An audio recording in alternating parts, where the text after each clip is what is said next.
Okay, happy Thursday to everybody. Happy Thursday, everybody.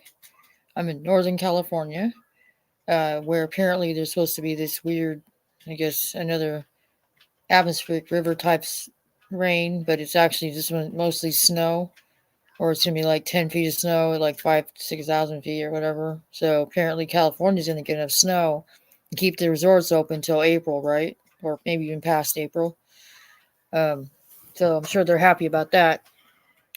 So at least where I'm at, we're not going to get all that stupid snow. I don't want it because I'm sick of it.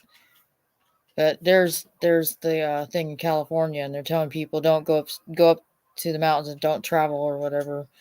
Um, Whatever. It's like people have been doing it for centuries, coming up the mountains, and some of them drive really fast, and they'll cause like an accident or whatever. It's just notorious.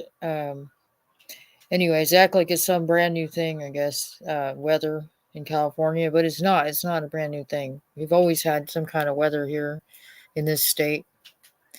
Yeah, and speaking of weather, as in WHETHER, whether or not it's BS. Um, there's a story in Stockton, California, right? And there's this Hell's Angels club that's in downtown Stockton. It didn't say what street. I can't remember which street it was on, but anyways, they busted this Hell's Angels club. They found their jackets because the FBI or whatever busted in because they were like looking for their GUNS, I guess, and they nobody was there, I guess, or nobody was in the building at the time that they raided it, and they found Hell's Angel jackets, I guess, their vests or whatever, and then their guns. Um, but yet we're worried about Hell's Angels, right? Okay, but we're not worried about people coming in illegally, but we're worried about Hell's Angels. That's a priority. The FBI has to kick the door in of that, investigate that. And it was really weird because there was nobody inside the building at the time that the raid was done or the search warrant was made, and then the raid was enacted. It's just really strange that that happened. There's nobody there, but they got all their vests and all their stuff, right? They're like, oh, they made bombs or whatever. It's just really weird and odd that they went gun ho on that, literally going after that club or that group of type of people. But yet we don't care about people coming in here illegally and committing crimes. That's not a priority. So that to me pissed me off. And the woman that was like nearby, I guess, like a resident nearby, she had this on. She was going, and then as she was talking, she's like, "Oh, you never know what's going on. You don't know what people are thinking or what they're doing. You just don't know how safe you are." As she's doing this, you know. And I'm like, dude, I don't listen to people that do this, that tell me how bizarre something is when you're going like this and telling me how unpredictable and bizarre things are and nowadays when you're going like this. Don't preach to me about something being bizarre when you're doing this. I don't take people seriously that do this because to me it means that you have low IQ as far as I'm concerned. Especially if you're still doing it. Um, I don't take people seriously like that do that. You know, I don't want to be around people like that. To me, um, they're against God when they do that. As far as I'm concerned. But that's just my opinion about that. And I'm not a pro Hell's Angel person. I'm not pro biker gang stuff. Whatever. I'm not like on their side per se, but it just seems like the FBI was more is so concerned about Hell's Angels in California than they are these illegals that are coming in here breaking our laws and committing crimes in our state. And some of them, a lot of the crimes are probably being underreported. They're not or not being reported at all. Um, I mean, as far as 46 is concerned, our border is fine, and obviously he didn't visit the part of the border that's a mess. The Eagle Pass or whatever. He didn't go over there. He went to the parts where it's points of entry, where it's quiet, where the photo ops can take place, not where the actual problems are. That's just me. That's just my opinion. But that I already knew that was going to happen. I knew because people are predictable. Um, what they do when they don't want people to see their mistakes. They'll cover them up. I've been around people like that have covered up their mistakes, and it didn't last. The facade didn't last very long because um, when you lie about things, you have to keep changing it around because you can't remember it because it's not true. So you do different versions of the story because it's the original story was never true to begin with. So you keep modifying because you can't remember it. If it was a fact and you weren't lying, it would never change. The story would never change. You wouldn't have to add other details to it if it was 100% true. So, the truth is the truth, no matter what. No matter what. No matter what. I guess, look at this. If it loads.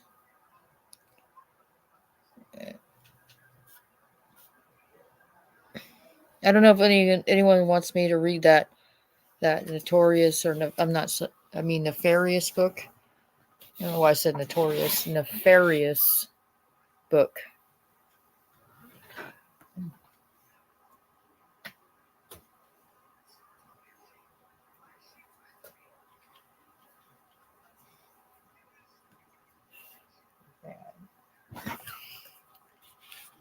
But today's Thursday, and we're supposed to have that storm till late Saturday, I guess.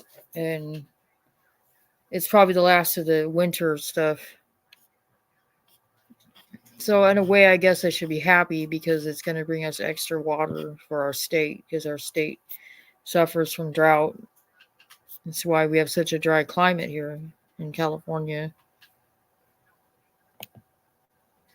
Oh, and I saw an ad for a politician. It was all, I can't remember the name of the guy. It might have been Steve Myers or something, some congressman maybe. And they were saying, you need to vote him out because he's too conservative for California. And it was funny. It was like, what? What's wrong with him being too conservative? I like conservative. I like people that are conservative people. So yeah, whoever this Steve Myers, whatever his name is, let's keep him in. Actually, I'd like to meet him if he's too conservative. I'd like to see who his guy is. I'm actually intrigued to find out who he is if he's a Democrat and he's too conservative for California. Because they're like, oh, he praised Trump's wall, so maybe he's a reasonable Democrat. I don't know. So I can deal with that if that's how he rolls and he's got an open mind. Then I say leave this Myers guy in. Leave him where he is. I kind of like that.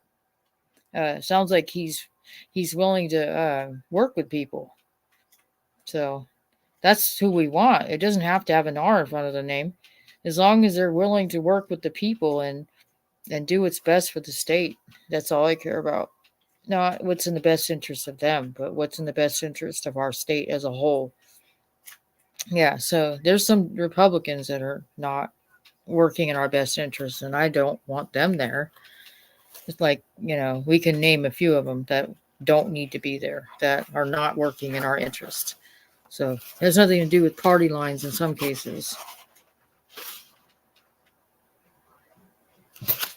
Yeah, so here's that book I was reading. Oh, see, when I use the virtual background, it kind of gets distorted.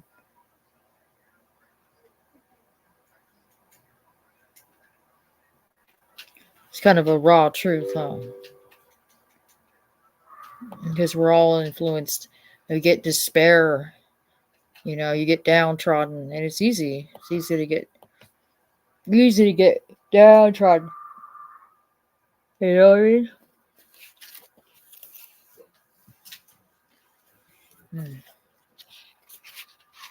Let's see. I don't know. There's different. I don't know if there's different chapters of this or it's just all, just one solid reading thing here.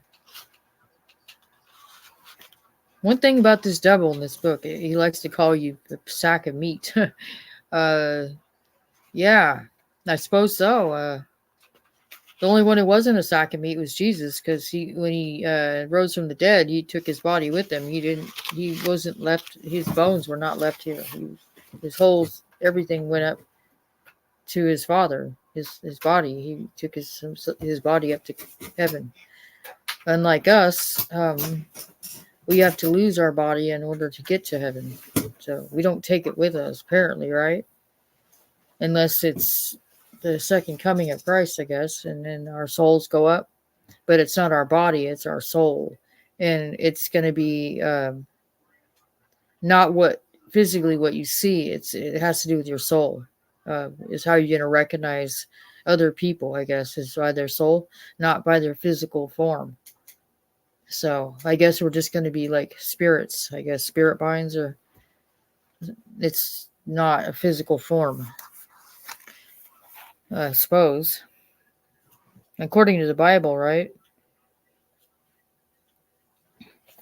And according to this other story, everyone knows the story of Jim Jones, where they had that compound in Guyana. It was like some African country.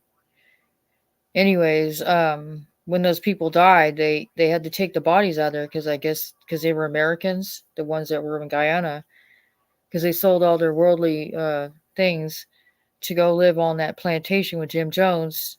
To they didn't know it was a cult. I guess they thought they were just in a compound of God's children, right? And he was the preacher, and he forced them all to drink the poison Kool-Aid flavor stuff, cyanide, whatever, flavored cyanide. And it was so crazy, obviously. And the people died, and they had to send these American the humanitarians or whatever we call them, like Red Cross or whatever, to come get the bodies and take them back or fly them back to the United States. And they said that the cemeteries didn't want the bodies because they didn't want cult members, I guess, in their cemeteries. So the only cemetery that would take the bodies, the 800 or 900 people or whatever that died at the same time, is a cemetery in Oakland, California, which is really weird. And it's like these plaques, I guess, that were put there on top of the mass graves, honoring the dead, I guess, the people that died. And there's people that said they knew some of the victims and said, I knew that person or these people well enough to know that they wouldn't have voluntarily taken that cyanide or whatever. They weren't suicidal. They wouldn't have done something like that, no matter how bad it got or whatever. They wouldn't have done that. They had to have been forced that down their throat. And the ones that couldn't get it down their throat, they said they apparently they were injected with it by a needle, because people were injected between their shoulder blades and different parts of their body where they couldn't reach with the needle. So it was obviously force injected into them, the cyanide. So, ew. I wonder where that Jim Jones guy is, if he's burning in hell or what, for being a liar, cultist. It's like that demon guy from Poltergeist, Kane, where he convinced all those people to go underground because he convinced them it was the end of the world, and um, they would be able to eventually come out of the underground tunnel, and live, I guess. But they waited it out, and they ended up dying, and their souls were like stuck in purgatory or whatever. They couldn't get out. They couldn't go to God. Their souls were stuck, and they were stuck with that demon preacher guy. I wonder if that's what it's like with those people from the Jim Jones thing. I wonder if their souls are trapped with that crazy guy, his crazy soul, or their souls can't be released unless somebody helps release them, because they didn't really get eternal rest because their bodies are all buried in one spot. So it means they were kind of like their souls were kind of discarded. They weren't given a blessing, like a Christian burial. Kind of sad, but I guess the American authorities just didn't want to deal with it. They just washed their hands of it. So, and it makes Christianity look bad, by the way. Here's the chapter 3, Decadence. So I'm just going to read this despite of the peanut gallery, because nobody's chiming in, so I'm just going to read it anyway. Chapter 3, Decadence. Place one of... Oh, wait, I said place. Chapter 3, Decadence. Phase 1 of our plan consisted of giving you so much of exactly what you want that you choke on it. See, you bags of meat believe your true character is revealed through suffering, but like most things you arrogantly believe about yourselves, the exact opposite is true. There's a reason your churches are full the day after a 9/11. You have prayer vigils after terrible natural disasters, and the surviving family members of even the most wicked want a minister they ignore at all other times to speak at their dearly departed's funeral and offer them hope. But he's not down here with us. By the way, he usually is. It turns out suffering reminds you that you are not the ultimate power in the universe, and there are forces beyond your control and comprehension. This acknowledgement unfortunately humbles you, which unfortunately causes you to reach out to you know who, which is God. This is why he uses suffering to your benefit, but you're so dense and dumb you'd base your entire lives on conflict avoidance. If you could, let's face it, if a process was created by which you could be incentivized to take no chances, but just exist as mouth breathers at a subsistence level, you take it. If I came up with just such a process, and I'll have more on that in just a bit. Those stupid people of the book drone on and on about the alleged resurrection. Again, our official position is we neither confirm nor deny, but want absolutely nothing to do with the sheer brutality that preceded it, for it offends many of their moralistic senses. They act as if the carpenter was in that dank tomb because he needed a nap after a long day of spinning do-gooder yarns and dispersing happy-go-lucky Hallmark cards to the populace. But I was there. I know why he was in that tomb. We helped put him there. Yes, this is devil speaking. We beat him to a bloody pulp and then knocked the pulp off.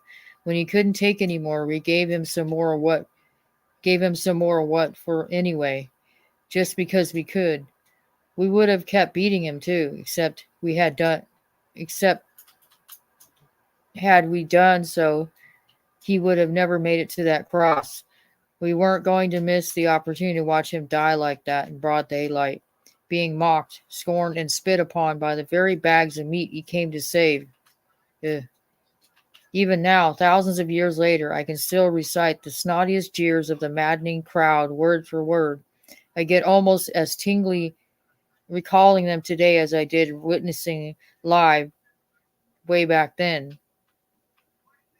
By the time our guys hoisted him up on those wooden beams, death was a welcome relief. I've never seen a human body more broken and still breathing in all my time. Considering I'm from hell, that's saying something. Yet out of that beautiful brutality, our deadbeat dad attempted to make chicken salad out of chicken feces. The only potential hope you have as a species, the fable surrounding the carpenter's alleged resurrection, would not be possible without the excruciating suffering we made him endure first. So even if the resurrection is true, and I'm not saying it is, we deserve some of the credit for that as well. Without that suffering, your supposed savior is no different than any other shaman or guru who conjured up in the minds of the willing and gullible throughout history. We're virtuous at creating potential new spiritual leaders for you, and we do it all the time. Just ask one of our most famous television personalities. She fell for one of ours hook, line, and sinker. We're still reaping a harvest from the many souls she deceived. I can even hear some of their screams of torment as I'm writing this now. On the contrary, the true character of the species shines through when things are going your way, when you got it going on, as your kids say today, when you think the world is your oyster, when you're comfortable. Ah, yes, comfort has become one of the favorite words and most effective tools, because when you're comfortable, you don't rock the boat. You don't challenge corruption. You don't take any chances on greatness. You don't critically look at yourselves. Again, this tactic runs counter to our demonic instincts, which is to inflict pain in a lot of it whenever and wherever we can, because we know how much it pains our deadbeat dad when you're in pain. So by striking so hard at you, we're really striking hard back at him. This is a demon talking in this book. But we noticed a disturbing trend.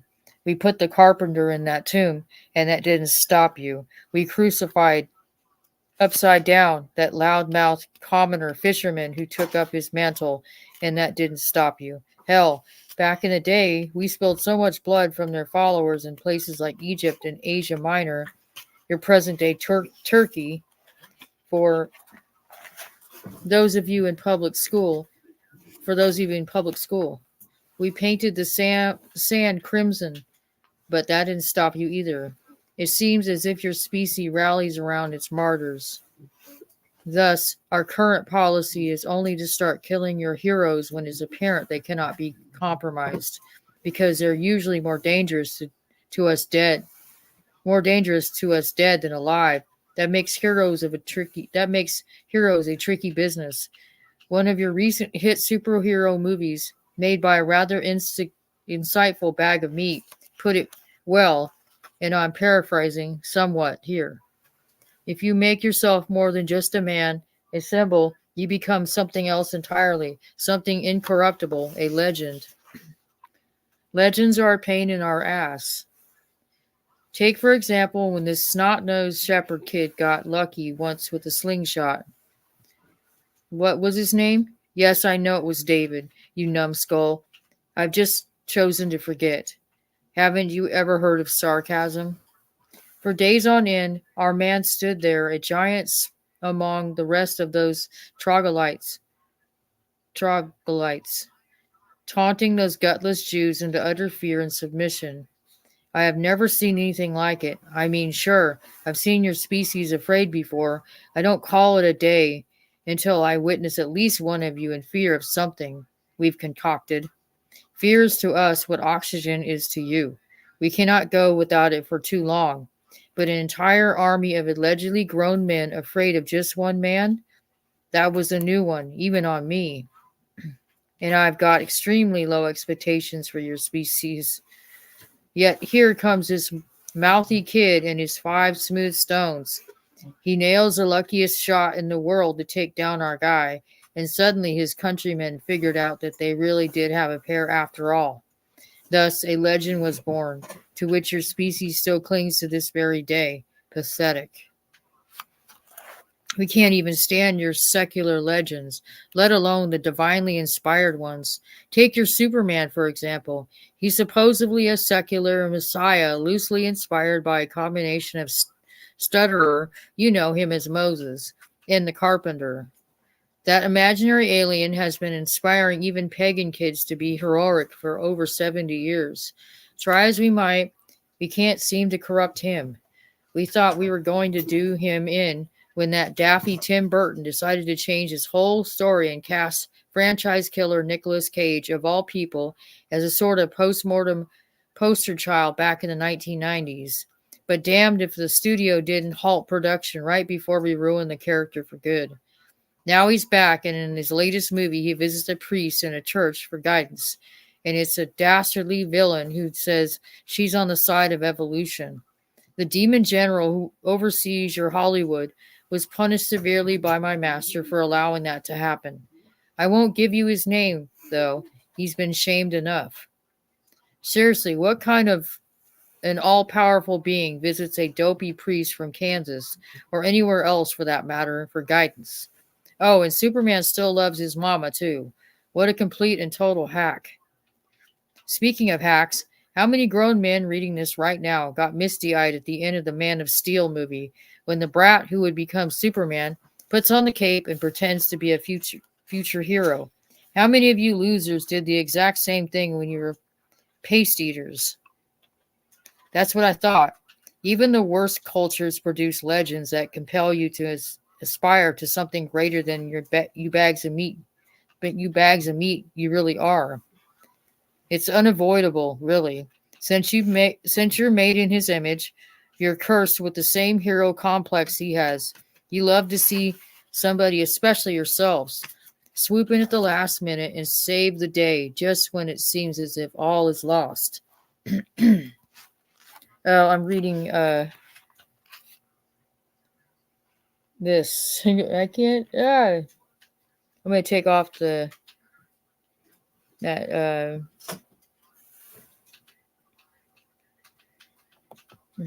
that. Yeah, I'm gonna take off the virtual background. Yeah, I'm reading this. I had to take off the background because it's kind of making it distorted. 7:49 p.m. Yeah.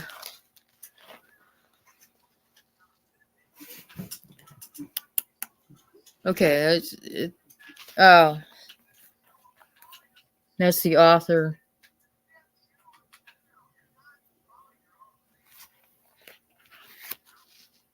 So, does you know who? It's why he's often waits until the last possible minute to answer your prayers. He hopes that by doing so, you'll realize it's really him making it happen at the moment because only he can. We just think he lives to make a dramatic entrance.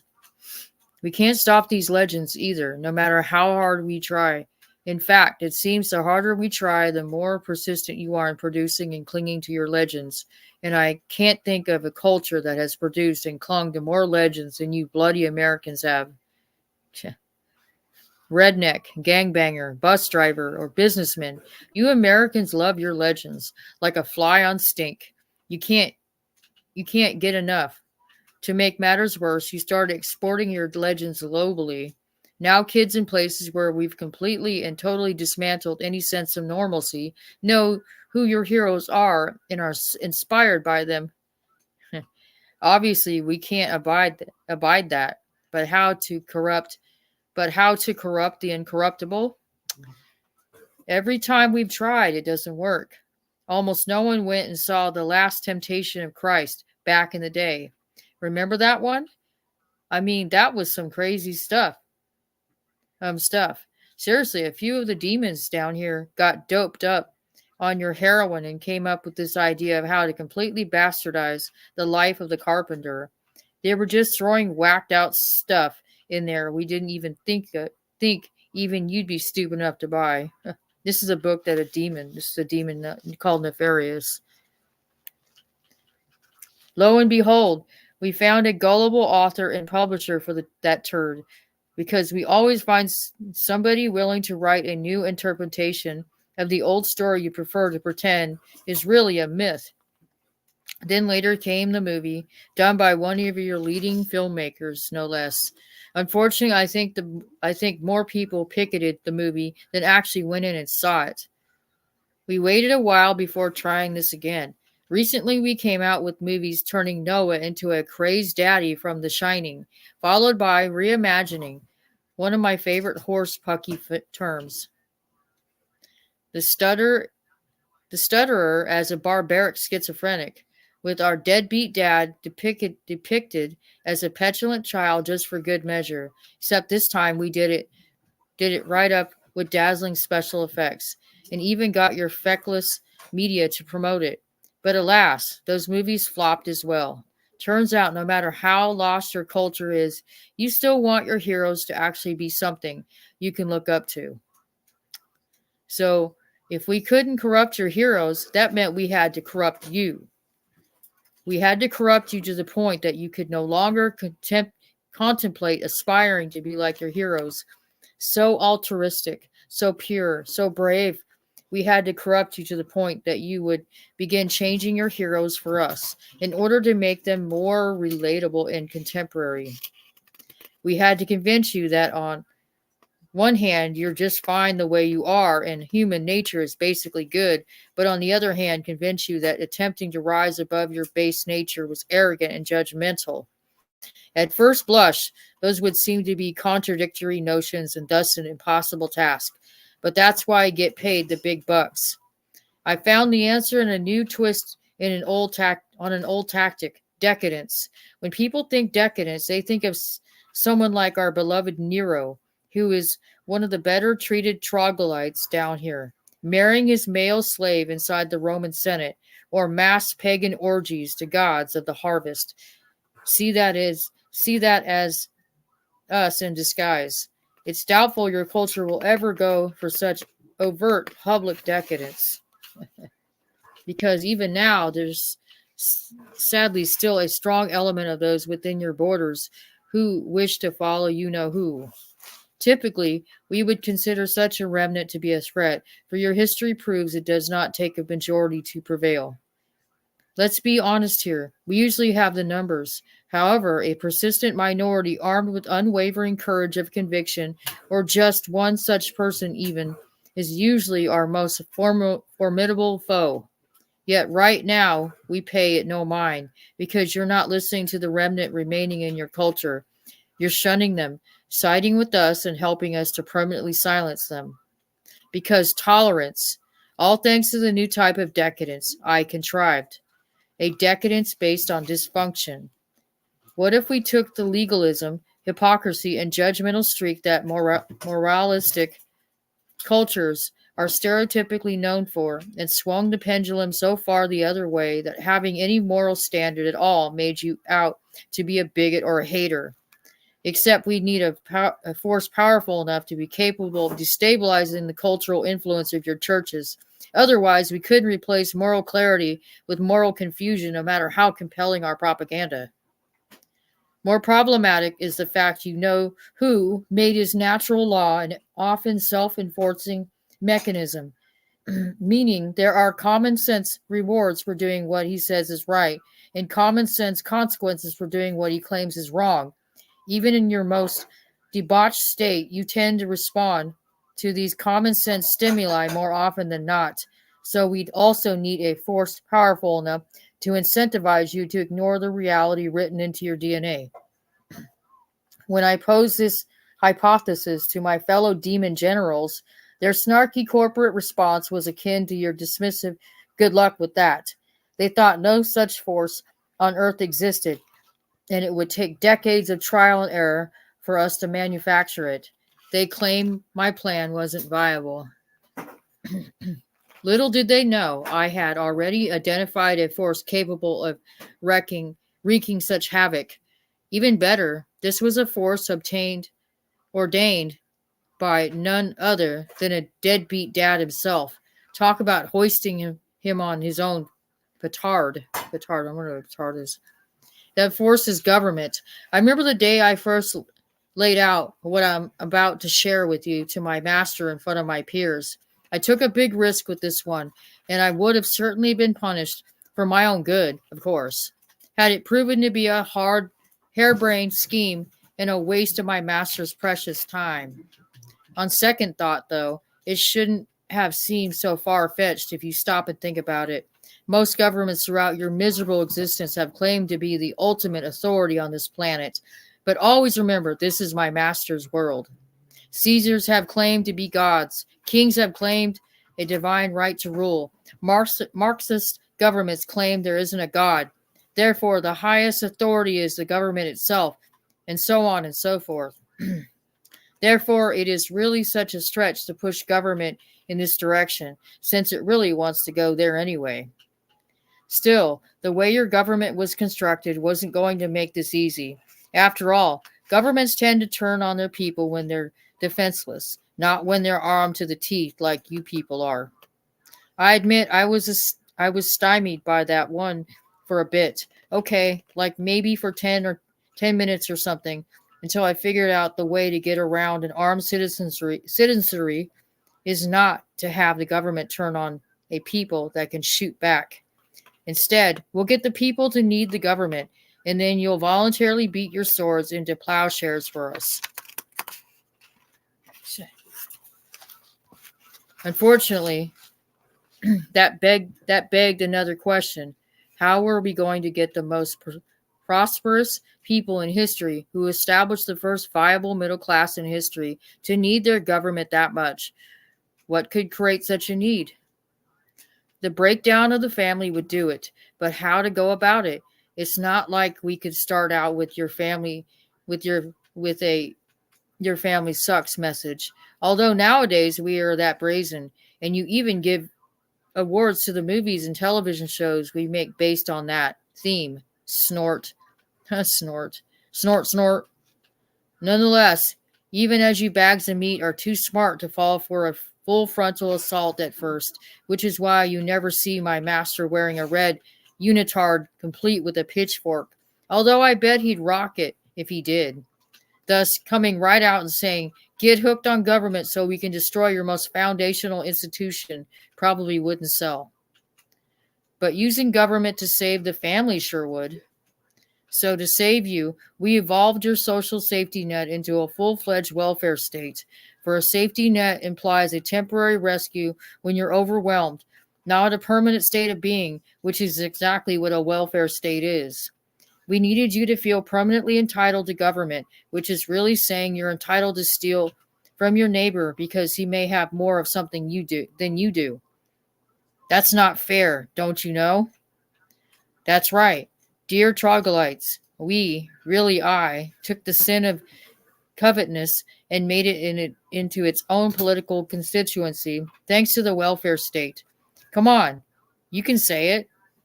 No, really, go. Go right ahead. You're right. I'm a genius. Some of you who call yourselves people of the dreadful book will beg to differ with me here, claiming that what I'm describing is really charity. Please explain to me how charity can be compulsory, you moron. Good grief, does this demon even have to teach you theology too? Doesn't that dreadful book say, you know who loves a cheerful giver? Are even your bleeding heart liberals cheerful when they file their taxes? Wasn't one of those genuflecting statists on cable news recently busted for owing more in unpaid taxes than 75% of Americans make in a year? Do you know of anyone who volunteers to pay even more taxes than what they're required in the name of charity? Of course not. I'm not sure what's sillier, your species or the arguments it devises and devours hook, line, and sinker sometimes. Since it's obvious I'm more familiar with the teachings of that dreadful book than many of you are, and why that's the case will be explained later on. Allow me to let you in on a little secret. The point of charity is to demonstrate the love of you-know-who to those who don't know him as intimately as true believers do. Sitting back and watching Auntie Sam confiscate a good portion of your earnings before you even see them isn't charity. It's just confiscation, which is stealing, plain and simple. There's no connection made there between creator and created. There's just a financial transaction from the person who made it to the person who didn't, and therefore has no legitimate claim on it. Otherwise known as a scam. Take it from me, this whole thing was my idea. I'm a lying minion who works for the father of lies, remember? When the government checks come in the mail to the disadvantaged, who is given the gratitude and glory for it? Is it you-know-who? No, it's your government. That's the same government, by the way, currently eradicating him from public life. It is now government by which you live and breathe. Once government becomes the source of your provision, it will eventually become the source of your everything else as well. Morality, education, law, etc. Even here in hell, the truth is whoever cuts the check is the one calling the shots. The welfare state operates under the premise that the reason people make bad choices isn't because your species has fallen from grace and is in need of redemption, but that people just lack the resources needed to be equal with those making good choices. So we take from the people who took advantage of their opportunity to make it, which undermines the mediocrity that made you the envy of the world, and give it to the people who have yet to. This kills two birds with one stone. First, it creates class division. Justice is no longer blind, and the man is keeping you down, giving you a convenient excuse for all the stupid stuff you do that keeps you from making it. You then break down into a tribal survival of the fittest, with government, also made up of flawed human beings, but you often overlook that, playing referee among the masses. This also creates a capricious society where the rule of law no longer applies because the rules can always be changed by the next election based on whose passions are the most inflamed at the time. This uncertain dynamic keeps stoking the flames of discontent. Now you're no longer a melting pot of disparate people forging into one, but a culture awash in chaos. And never forget, we are agents of chaos. Second, it also convinces the people on the receiving end of the welfare state that they're just fine the way they are. There's no need for them to take responsibility for their own lives and attempt to reach their divinely given potential. As a result, they're essentially caught in no man's land, too poor to truly be independent and free, too well off to want to. For example, a recent story out of Pennsylvania found a single mother could earn over $80,000 per year in various welfare state benefits. Now, instead of passing on your American dream, you're passing down cycles of generations of dependency. Of course, not everyone who stumbles in life does so from a self inflicted wound. Sometimes bad things do happen to good people, which are some of my most joyous occasions. Sometimes the rich and powerful prey upon the poor and helpless. Sometimes the corporation preys upon its employees. Sometimes races and ethnicities prey upon one another. But this, again, is a result of the fact you're rotten to the core. The, that whole original sin thing we've convinced you is a religious myth, but is as true can be. By doing so, we were then able to convince you that pretty much everybody in an inferior position in the culture is automatically say it with me now, victim. The introduction of victimology into your culture was the Rosetta Stone that unlocked the rest of what you'll read in this book. It is also the primary reason you're doomed. No one is accountable for their actions anymore. Everyone has an excuse. And if you don't accept the victimhood, then you're guilty of an offense worse than the one committed by the offender. You're a hater.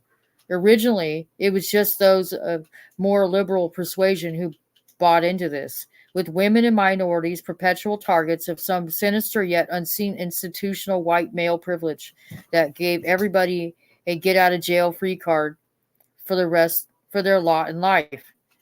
Listen, I know what real white male privilege looks and feels like, and I and some of my brethren literally possessed the bodies of those racists to douse blacks with high pressure water hoses back in the day.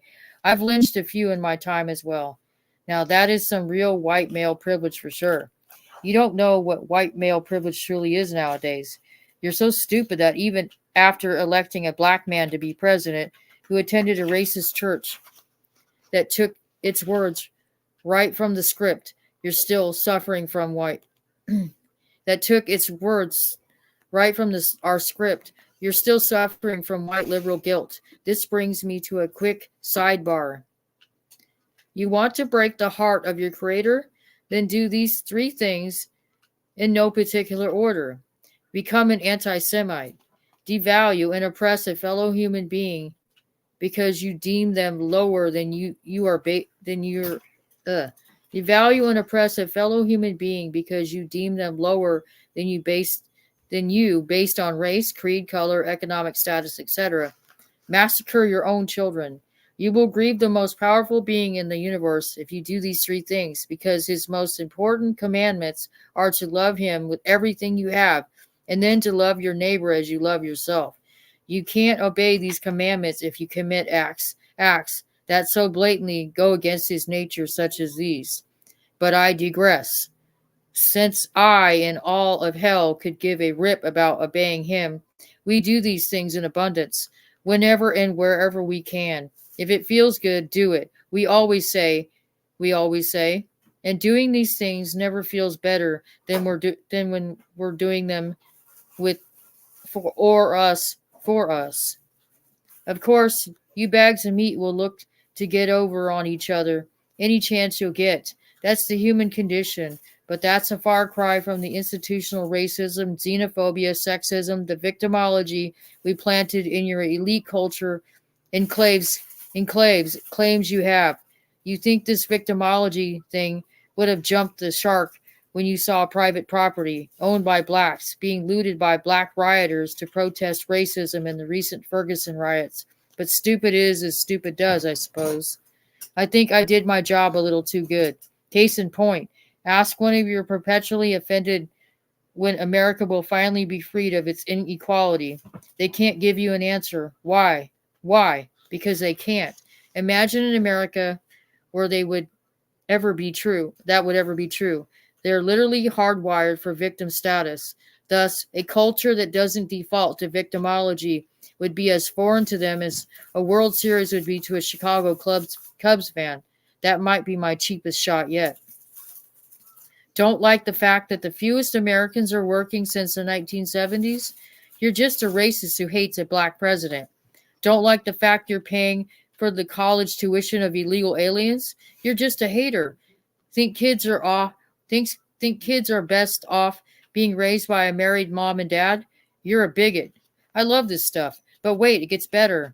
There's an old saying, treason never prospers. What's the reason? Because whenever treason prospers, none dare call it treason. Turns out what's good for the goose is good for the gander. So now the guys on the right are playing the victim card with regularity too. Like, if you made some really stupid business decisions, you don't go belly up anymore. Nowadays, you're too big to fail, and your cronies in Congress bail you out. How about if your religious movie fails to gain a following? It's not because your movie sucks. Complete with the ultra cheesy conversion scene that even other believers think is the cinematic equivalent to fingernails on a chalkboard. Oh no, it's because Hollywood hates conservative Christians. That's why. Which is true, by the way, but your movie still sucks. Better yet, The Devil Made Me Do It has now become The Devil Did This to Me. Like the devil got me fired from my job. No, idiot, you were late 3 days in a row. That's why you were fired from your job. Get a freaking alarm clock. Apparently, my master is so brilliant, he's now getting credit for the work he didn't even do. So, there's 1, 2, 3, 4 more pages of this chapter. And this chapter was called... See, this is Nefarious, one of the devil's minions. See? They have many names. It's Legion, We Are Many. But this one's called Nefarious, this demon. So, I bought this book after I watched the movie Nefarious. I saw that this book was for sale, so I got this book. Because I thought it'd be kind of interesting because it kind of goes into deeper detail of the demons and what they think of us as human beings and how they try to corrupt us into their world, I guess, make us be evil and not believe in Jesus. But this is through the mouth of Nefarious, the demon, who is a worker of the devil.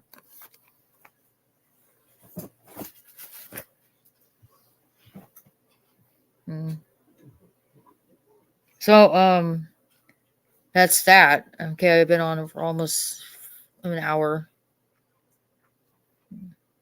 Let's see what's on here. Oh, Clarence Thomas. Right. The Supreme Court. Yeah, I don't use X very often. Let's see, I have 357 followers. It hasn't moved at all in following 567 people. Because I haven't really been on here that much because I got burned. My Twitter account got burned, and then they kind of laid off after that, and I just haven't gained any new followers because I'm not really active on here. Because all I look at is cat turd if I'm going to look at somebody. Mostly anything he says. Gonzalo Lira, he's no longer with us. I used to really enjoy his channel. He was someone who used to do the stories about the UKRAINE I really enjoyed his videos.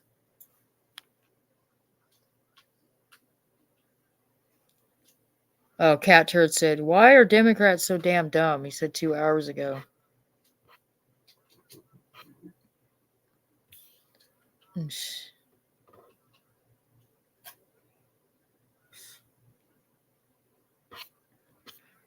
Yeah, God's gonna have to apologize to Sodom and Gomorrah.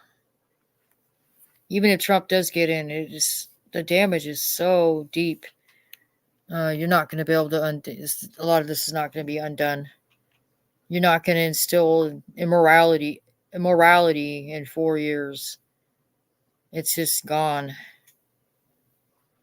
You know what I mean? You might slow down the trafficking a little, human trafficking, but it's just going to go back to the way it was once Trump leaves office. Trump's only winning on immigration and the war, but once he's leaves office, it's all going to go back the way it was, which is really sad. We're falling down the abyss, and we're going to be judged so bad.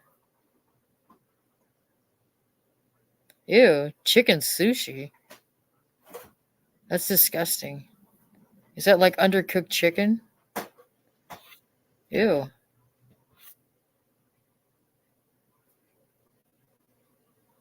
What is the greatest sci-fi movie in history? Why is it John Carpenter's The Thing?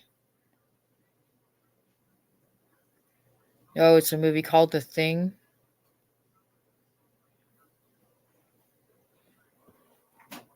Weird.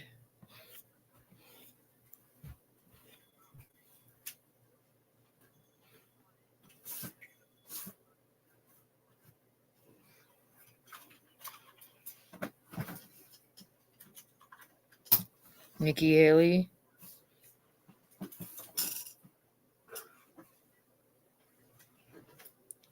What an embarrassing joke. Biden appears to be reading his questions directly from his pre-written note card.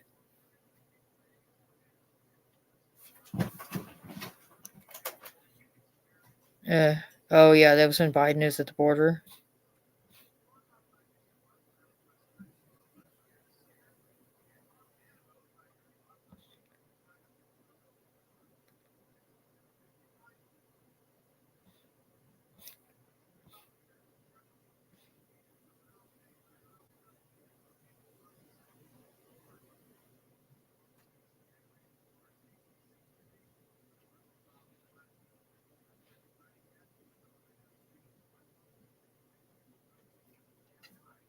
Pirate cake.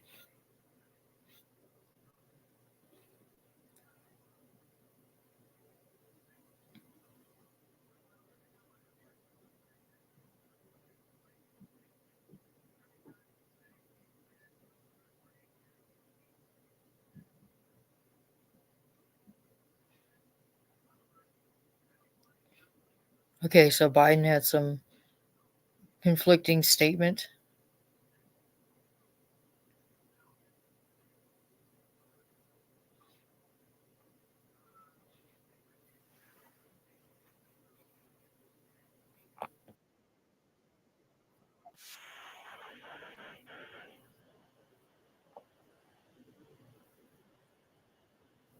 I'm on Twitter. That's what that volume is.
Okay, so thanks everybody for watching. I was just looking at the X Twitter, just looking at the headlines stuff from Cat Turd because he usually has like the best stuff on his channel.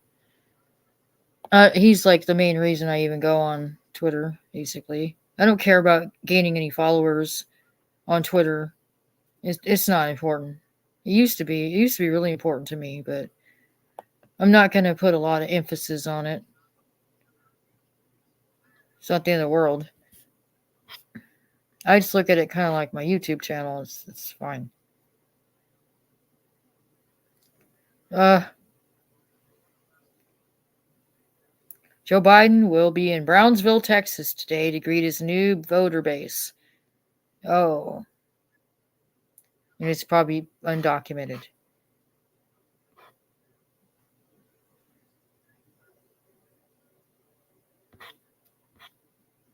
Yeah, all they care about is the Hells Angels in Stockton, California, than they do people that are coming in here, our country, illegally. The FBI is too busy busting Hells Angels. But they're not worried about people that are breaking into our country.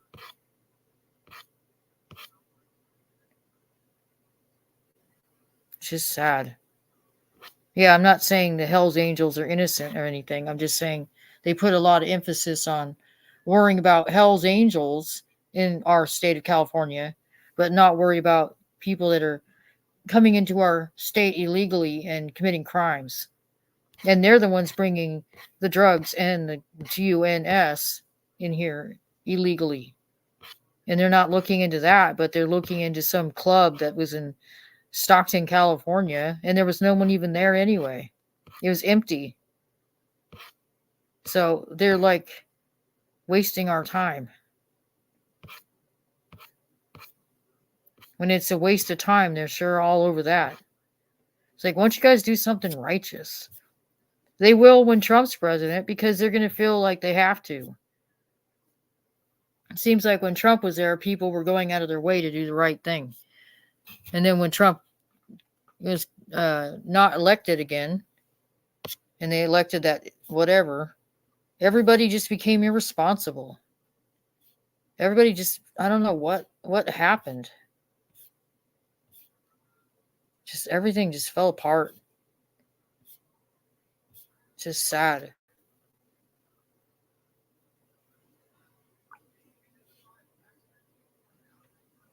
Someone said, diversity, hire Austin. He's a cheap suit with cancer. It's like, why is he still working if he's sick? Whatever. I don't see how anyone could do their job if they have cancer. I don't get it. It'd be kind of hard. You can't do a big job like that having cancer. That'd be like having a stomach flu and working in a restaurant as a chef. It's like you couldn't work until you felt better. You couldn't even think.